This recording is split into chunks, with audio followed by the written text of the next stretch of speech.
Were there moments when you felt there was something a little off with your husband or the man you believed was your husband? All the time. So you noticed differences between him and the Jack you had known for years, is that correct? Yes. Can you give us an example?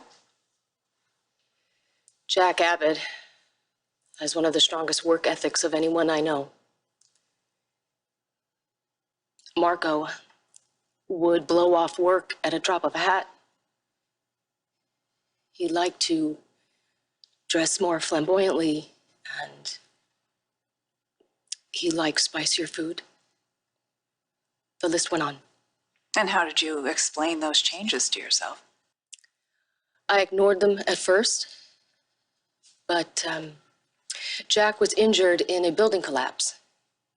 He had a concussion, and I thought maybe that could explain some of the changes in his behavior. But it never occurred to you that another man, an exact look-alike, could have stepped in and taken his place?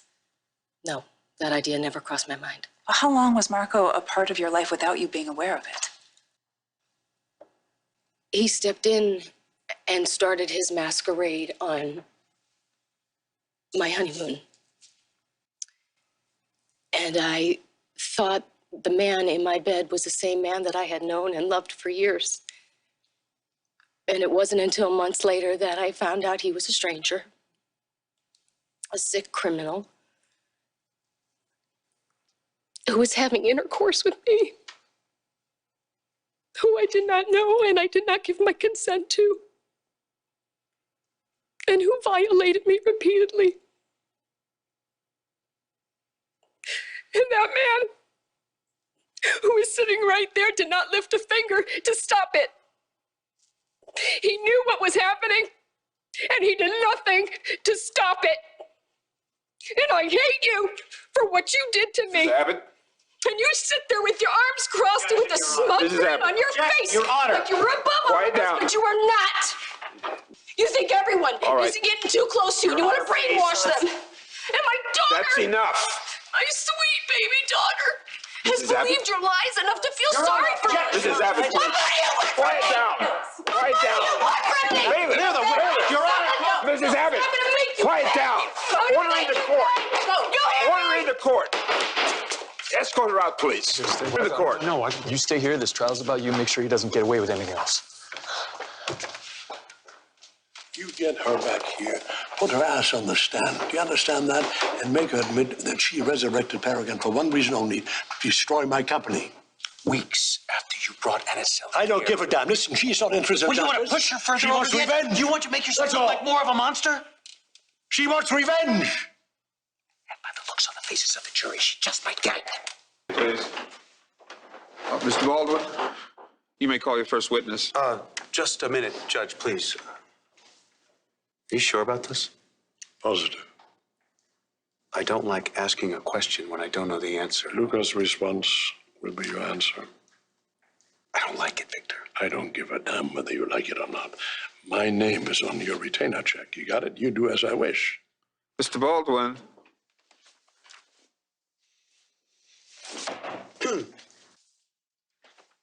The defense would like to recall Mr. Luca Santori.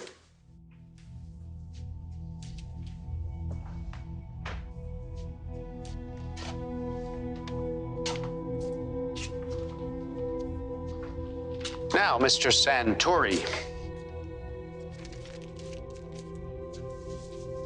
I understand you have information regarding this case. Something about the defense that the jury should know. Would you please tell us what that is?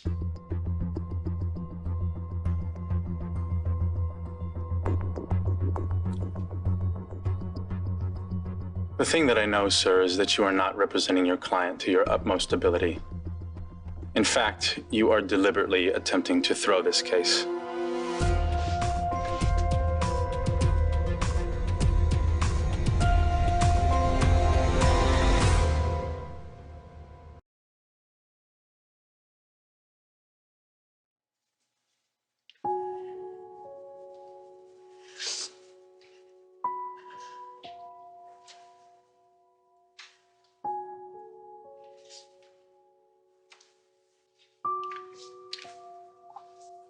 sorry I missed your testimony. Heard you were a force to be reckoned with. Oh, well, I don't feel like any kind of force right now.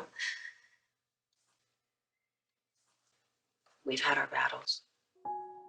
But you standing up to Victor today in court is something I will never forget. Thank you for saying that, Florence.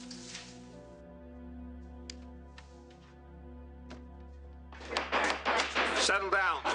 You gotta get in here. It's blowing up. Down or I'll clear this courtroom. These are very serious allegations, Mr. Centauri. I understand that, but they're true. Based on what evidence? I overheard a conversation between Mr. Baldwin and his wife. What, you were eavesdropping? Not intentionally. What was the gist of this conversation? The defense attorney conspired with his friend, one of the alleged victims, Phyllis Abbott, to make sure Mr. Newman gets convicted and goes to jail. Do you know the penalty for perjury, Mr. Centauri? I just took an oath before my testimony, Judge. I'm telling the truth. Your Honor, I'd like the opportunity. Your Honor, pardon the interruption. I have no choice but to fire my legal counsel effective immediately. He's not defending me. He hasn't even cross-examined any of the witnesses. He says it's a strategy. I now know what that strategy is all about. And this comes from a man I used to call my friend. His loyalties obviously are resting with other people, not with me. Well, if these allegations prove to be true, you could lose your license and never practice law again, Mr. Baldwin. I'm aware of that, Your Honor. Then I'm going to grant Mr. Newman ample time to find a new attorney. I presume the district attorney has no objections? None, Your Honor.